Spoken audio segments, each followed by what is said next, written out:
Предлагаем вашему вниманию брифинг по эпидобстановке. Узнаем, сколько человек заразились коронавирусом в Якутии за минувшие сутки и мерах против инфекции.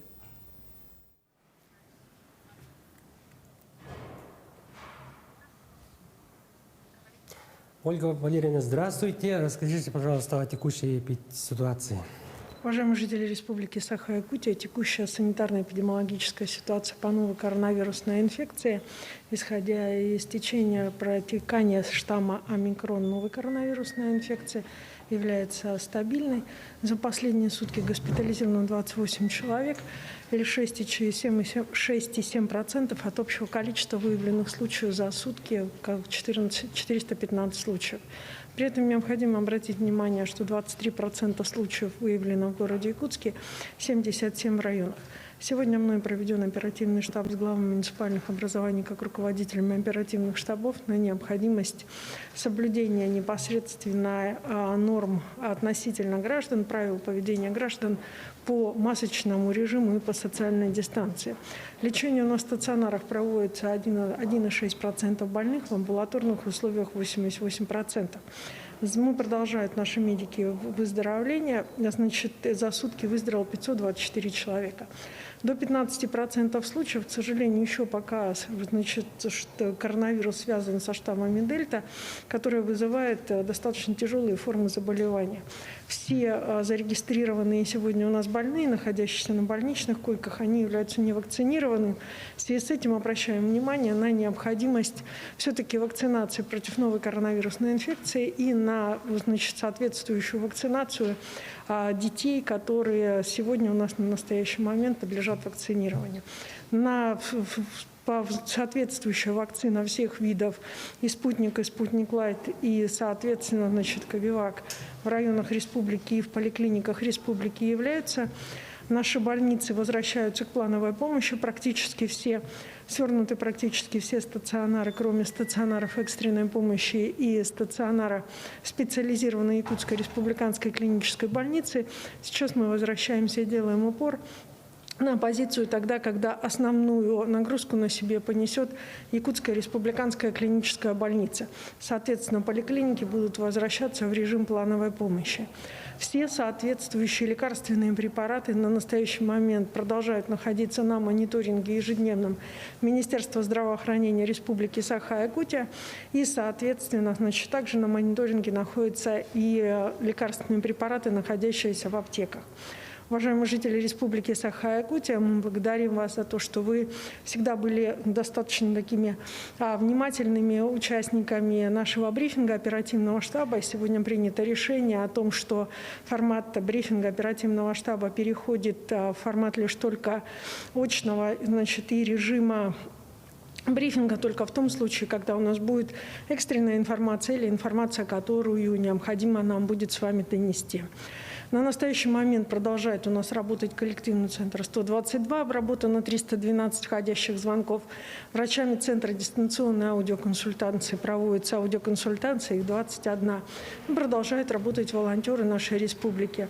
Несмотря на сложившуюся ситуацию, которая связана со стабилизацией, носить маски и соблюдать социальные дистанции является достаточно серьезным вызовом, который нам необходимо дальше продолжить. Здоровья всем! Спасибо. Это был брифинг по эпидобстановке в регионе. Ну а мы идем далее и переходим к выпуску новостей. Вот его темы.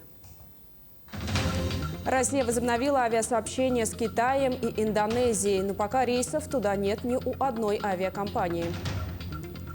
Строительство торгово-логистического центра и поддержка традиционных отраслей ускорят развитие Жиганского района. Запасы продовольствия и цены на необходимые товары обсудили на встрече с предпринимателями в Алекминске.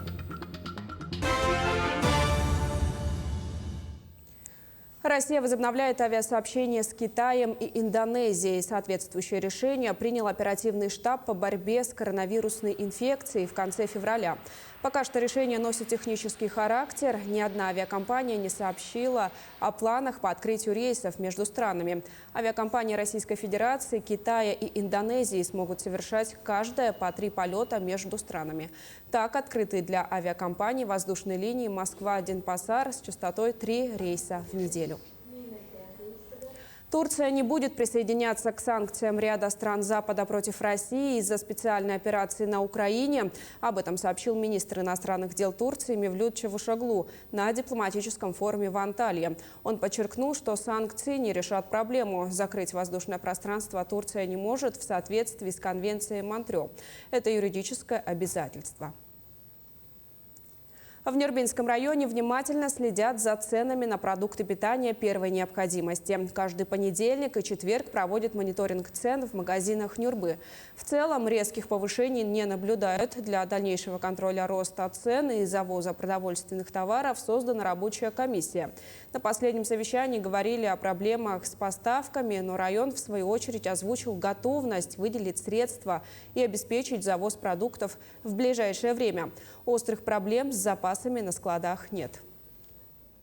Наши предприниматели это потихоньку начали чувствовать поставкой продукции, поэтому оперативный штаб на той неделе должен выработать конкретные решения, как помочь нашим предпринимателям, как помочь нашим жителям. Сложности наших районов в том, что у нас две реки, весной и осенью отрываемся от логистической схемы, поэтому нам надо плотно и хорошенько думать в этом вопросе. С ресурсов за счет бюджета района будем помогать. Запасы продовольствия и цены на необходимые товары обсудили и на совещании в администрации района города Алекминска. Подробности в сюжете наших коллег. Встреча с предпринимателями Алекминского района позволила четче определить приоритеты. На сегодня это достаточное количество запаса необходимых продуктов и грамотная ценовая политика. Насколько будет удорожание продукции, насколько эта продукция будет обеспечена. Наш житель в полном объеме, то есть та потребительская корзина и те продукты питания, к которым он привык, и сможет ли он их купить в полном объеме, который он покупал раньше. Соответственно, здесь те, кто у нас сегодня присутствовал, заверили, что продукция в том объеме, в котором она и ранее завозилась, что ее будет достаточно до периода открытия навигации.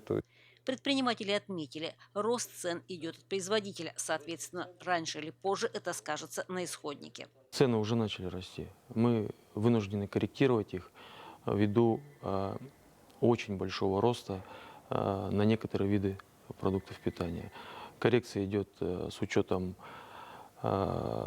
незначительным. Еще раз повторюсь, на совещании я сказал, что основной рост цен мы увидим, скорее всего, в июне месяце.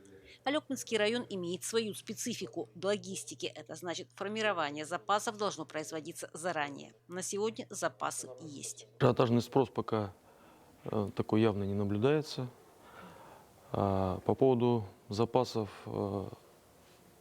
основных продуктов питания мы говорим о крупе, муке, какой-то консервации, молока. Внутри моего предприятия тревог я никаких не вижу. Елена Фаст, Максим Копылов, Алекминск. Состоялись выборы главы Жиганского и Венкийского национального наслега. Явка составила почти 35%. Всего в выборах участвовали 3 кандидата, в том числе 1 самовыдвиженец. Таким образом, главой Жиганского и Венкийского национального наслега избран Портнягин Степан Семенович, представитель партии «Единая Россия». Он набрал почти 79% голосов. Выборы прошли в обстановке гласности и открытности. На избирательных участках за ходом голосования наблюдатели от Общественной палаты республики. Жалоб и нарушений избирательного законодательства не зафиксировано.